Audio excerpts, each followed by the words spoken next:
ಎಲ್ರಿಗೂ ನಮಸ್ಕಾರ. Welcome back to my channel. ನಾನು ಶ್ವೇತಾ. ಇವತ್ತಿನ ರೆಸಿಪಿ ಪಾಲಕ್ ಪನ್ನೀರ್ ಯಾವ ರೀತಿ ಮಾಡೋದು ಅಂತ ತೋರಿಸ್ಕೊಡ್ತಾ ಇದ್ದೀನಿ. ನಾನಿಲ್ಲಿ ಸರಿಸುಮಾರು 3 ಕಟ್ ಆಗುವಷ್ಟು ಪಾಲಕ್ ಸೊಪ್ಪನ್ನು ತೊಗೊಂಡಿದ್ದೀನಿ. ಪಾಲಕ್ ಸೊಪ್ಪನ್ನು ನೀಟಾಗಿ ಬಿಡಿಸಿಟ್ಕೊಂಡು 2ರಿಂದ 3 ಬಾರಿ ವಾಶ್ ಮಾಡಿಕೊಂಡು ಸ್ವಲ್ಪ ಉಪ್ಪು ಹಾಗೆ ಪಾಲಕ್ ಸೊಪ್ಪು ಮುಳುಗುವಷ್ಟು ನೀರನ್ನು ಸೇರಿಸ್ಕೊಂಡು ಒಂದು 10 ನಿಮಿಷ ಬೇಯಿಸ್ಕೋಬೇಕಾಗುತ್ತೆ. ನೆಕ್ಸ್ಟ್ ನಾನಿಲ್ಲಿ ಪಾಲಕ್ ಸೊಪ್ಪನ್ನ ಬೇಯೋದಕ್ಕೆ ಇಟ್ಕೊಳ್ತಾ ಇದ್ದೀನಿ. 10 ನಿಮಿಷ ಪಾಲಕ್ ಸೊಪ್ಪನ್ನು ಬೇಯಿಸ್ಕೋಬೇಕಾಗುತ್ತೆ.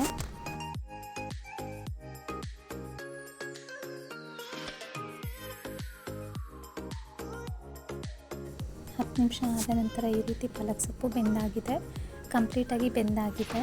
ಈ ರೀತಿ ಮೇಲೆ ಕೆಳಗೆ ಮಿಕ್ಸ್ ಮಾಡ್ಕೋಬೇಕಾಗುತ್ತೆ. ಮಧ್ಯದಲ್ಲಿ ನಾನು ಒಂದು 4 ಮೆಣಸಿನ್ಕಾಯಿನ ಸೇರಿಸ್ಕೊಂಡು ಪುನಃ ಒಂದು 5 ನಿಮಿಷ ಮೆಣಸಿನ್ಕಾಯಿ ಮೆತ್ತಗಾಗೋ ತನಕ ಬೇಯಿಸ್ಕೋಬೇಕಾಗತ್ತೆ.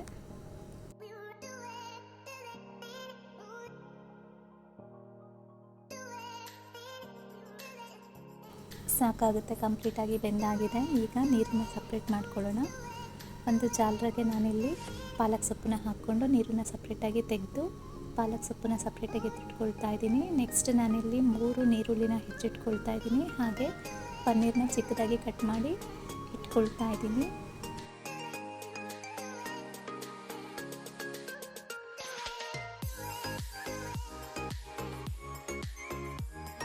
ಈ ರೀತಿ ಪನ್ನೀರನ್ನ ಚಿಕ್ಕದಾಗಿ ಕ್ಯೂಬ್ಸ್ ಥರ ಕಟ್ ಮಾಡಿಕೊಂಡ್ರೆ ಸಾಕಾಗುತ್ತೆ.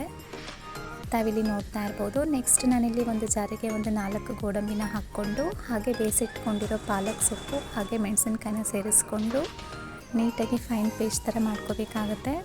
ಪನ್ನೀರನ್ನ ಕಟ್ ಮಾಡ್ಕೊಂಡು ಇಟ್ಕೊಂಡಿರ್ತೀವಲ್ಲ, ಅದರೊಳಗಡೆ ಸ್ವಲ್ಪ ಉಪ್ಪು ಸ್ವಲ್ಪ ಖಾರದ ಪುಡಿನ ಹಾಕ್ಕೊಂಡು ನೀಟಾಗಿ ಮಿಕ್ಸ್ ಮಾಡ್ಕೋಬೇಕಾಗುತ್ತೆ. ಮಿಕ್ಸ್ ಮಾಡಿಕೊಂಡು ಒಂದು 5 ನಿಮಿಷ ಹಾಗೆ ಬಿಡಬೇಕಾಗುತ್ತೆ.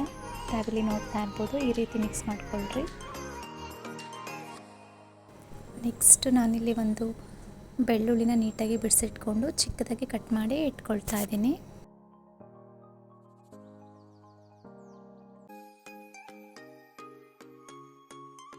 ನೆಕ್ಸ್ಟ್ ಪಾಲಕ್ ಸೊಪ್ಪನ್ನ ಈ ರೀತಿ ನೈಸಾಗಿ ಪೇಸ್ಟ್ ಮಾಡ್ಕೋಬೇಕಾಗುತ್ತೆ. ನೆಕ್ಸ್ಟ್ ನಾನಿಲ್ಲಿ ಒಂದು ಬಾಣಲಿನ ಇಟ್ಕೊಂಡು ಸ್ವಲ್ಪ ಎಣ್ಣೆನ ಸೇರಿಸ್ಕೊಂಡು ಸಾಸಿವೆ ಜೀರಿಗೆನ ಹಾಕ್ಕೊಂಡು ಹಾಗೆ ಕಟ್ ಮಾಡಿರುವ ನೀರುಳ್ಳಿನ ಸೇರಿಸ್ಕೊಂಡು ನೀಟಾಗಿ ಫ್ರೈ ಮಾಡ್ಕೋಬೇಕಾಗುತ್ತೆ.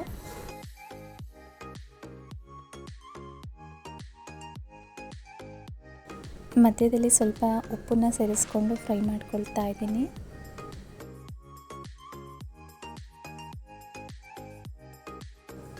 ಈರುಳ್ಳಿ ಎಲ್ಲ ನೀಟಾಗಿ ಫ್ರೈ ಆದ ನಂತರ ನಾವಿಲ್ಲಿ ರುಬ್ಬಿಟ್ಕೊಂಡಿರ್ತೀವಲ್ಲ ಪಾಲಕ್ ಸೊಪ್ಪು, ಗೋಡಂಬಿ ಹಾಗೆ ಮೆಣಸಿನ್ಕಾಯಿ ಪೇಸ್ಟನ್ನು ಇದರೊಳಗಡೆ ಸೇರಿಸ್ಕೊಂಡು ನೀಟಾಗಿ ಒಂದ್ಸಲ ಮಿಕ್ಸ್ ಮಾಡ್ಕೊಳ್ತಾ ಇದ್ದೀನಿ.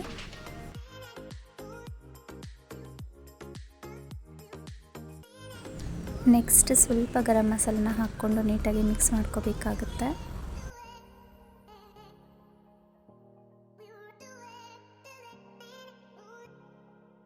ರುಚಿ ನೋಡಿಕೊಂಡು ನೀವು ಉಪ್ಪನ್ನ ಸೇರಿಸ್ಕೋಬೇಕಾಗುತ್ತೆ. ಯಾಕಂದರೆ ನಾವು ನೀರುಳ್ಳಿ ಬೇಯಬೇಕಾದ್ರೆ ಸ್ವಲ್ಪ ಉಪ್ಪನ್ನು ಸೇರಿಸ್ಕೊಂಡಿರ್ತೀವಿ. ಹಾಗೆ ಪಾಲಕ್ ಸೊಪ್ಪು ಬೇಯುವಾಗಲೂ ಸ್ವಲ್ಪ ನೀರನ್ನು ಸೇರಿಸ್ಕೊಂಡಿರ್ತೀವಿ. ಹಾಗಾಗಿ ರುಚಿ ನೋಡಿಕೊಂಡು ನೀವು ಉಪ್ಪನ್ನು ಸೇರಿಸ್ಕೊಳ್ಳಿ. ಉಪ್ಪನ್ನು ಸೇರಿಸ್ಕೊಂಡಿದ್ದಾದಮೇಲೆ ಸ್ವಲ್ಪ ಅರಿಶಿನ ಪುಡಿ ಮತ್ತು ಮಸಾಲ ನಿಮಗೇನಾದ್ರು ಕಡಿಮೆ ಅನಿಸಿದ್ರೆ ಇನ್ನೊಂದು ಸ್ವಲ್ಪ ಗರಂ ಮಸಾಲನ ಸೇರಿಸ್ಕೊಂಡು ನೀಟಾಗಿ ಮಿಕ್ಸ್ ಮಾಡಿಕೊಂಡು ಒಂದು ಕುದಿ ಬರೋ ತನಕ ಬಿಡಬೇಕಾಗುತ್ತೆ. ತಾವಿಲ್ಲಿ ನೋಡ್ತಾ ಇರ್ಬೋದು. ಒಂದು ಕುದಿ ಬಂದಾದಮೇಲೆ ನೀಟಾಗಿ ಒಂದು ಸತಿ ಮಿಕ್ಸ್ ಮಾಡಿಕೊಂಡು ಪಾಲಕ್ ಪನ್ನೀರನ್ನ ಕಟ್ ಮಾಡ್ಕೊಂಡಿರ್ತೀವಲ್ಲ ಅದನ್ನು ಸೇರಿಸ್ಕೊಂಡು ನೀಟಾಗಿ ಮಿಕ್ಸ್ ಮಾಡಿಕೊಂಡು ಒಂದು 5 ನಿಮಿಷ ಕುದಿಯೋದಕ್ಕೆ ಬಿಟ್ಬಿಡಿ. ನಿಮ್ಮ ಹತ್ರ ಏನಾದರೂ ಫ್ರೆಶ್ ಕ್ರೀಮ್ ಇದ್ದರೆ ಪಾಲಕ್ ಪನ್ನೀರ್ ಪೂರ್ತಿಯಾಗಿ ರೆಡಿ ಆದ ನಂತರ ಮೇಲೆ ಸ್ವಲ್ಪ ಫ್ರೆಶ್ ಕ್ರೀಮ್ನ ಹಾಕ್ಕೊಂಡು ಸರ್ವ್ ಮಾಡ್ಕೊಳ್ಳೋದ್ರಿಂದ ತುಂಬಾ ಚೆನ್ನಾಗಿರುತ್ತೆ. ಮಕ್ಕಳಿಗಂತೂ ತುಂಬಾ ಇಷ್ಟಪಟ್ಟು ತಿಂತಾರೆ. ತುಂಬ ಹೆಲ್ದಿ ಕೂಡ ಅಂತಲೂ ಹೇಳ್ಬೋದು. ಲಂಚ್ ಬಾಕ್ಸಿಗೆ ತುಂಬ ಚೆನ್ನಾಗಿರುತ್ತೆ. ಹಾಗೆ ಪೂರಿಗೆ, ದೋಸೆಗೆ, ಅನ್ನಕ್ಕೆ ತುಂಬಾ ಚೆನ್ನಾಗಿರುತ್ತೆ. ನೀವು ಒಮ್ಮೆ ಟ್ರೈ ಮಾಡಿ ಹೇಗೆ ಬಂತು ಅಂತ ನಿಮ್ಮ ಅನಿಸಿಕೆ ಅಭಿಪ್ರಾಯಗಳನ್ನು ಖಂಡಿತ ಕಮೆಂಟ್ ಬಾಕ್ಸಲ್ಲಿ ತಿಳಿಸ್ಕೊಡಿ. ಯಾರೆಲ್ಲ ಮೊದಲಿಗೆ ನನ್ನ ಚಾನಲ್ನ ನೋಡ್ತಾ ಇದ್ದೀರಾ ದಯವಿಟ್ಟು ಸಬ್ಸ್ಕ್ರೈಬ್ ಮಾಡಿಕೊಂಡು ನೋಡಿ. ಹಾಗೆ ಈ ರೆಸಿಪಿ ನಿಮಗೇನಾದರೂ ಇಷ್ಟ ಆದರೆ ಫ್ರೆಂಡ್ಸ್ ಆ್ಯಂಡ್ ಫ್ಯಾಮಿಲಿಗೆ ಶೇರ್ ಮಾಡಿ, ಲೈಕ್ ಮಾಡಿ, ದಯವಿಟ್ಟು ಸಬ್ಸ್ಕ್ರೈಬ್ ಮಾಡಿಕೊಂಡು ನೋಡಿ ಅಂತ ಹೇಳ್ತಾ, ಹಾಗೆ ನೆಕ್ಸ್ಟ್ ಹೊಸ ರೆಸಿಪಿ ಜೊತೆ ಹೊಸ ವಿಡಿಯೋದಲ್ಲಿ ಸಿಗೋಣ. ಅಲ್ಲಿವರೆಗೂ ನೀವು ನೋಡ್ತಾ ಇರಿ ಶ್ವೇತಾ ಕನ್ನಡ ಚಾನಲ್. ನಮಸ್ಕಾರ ವೀಕ್ಷಕರೇ.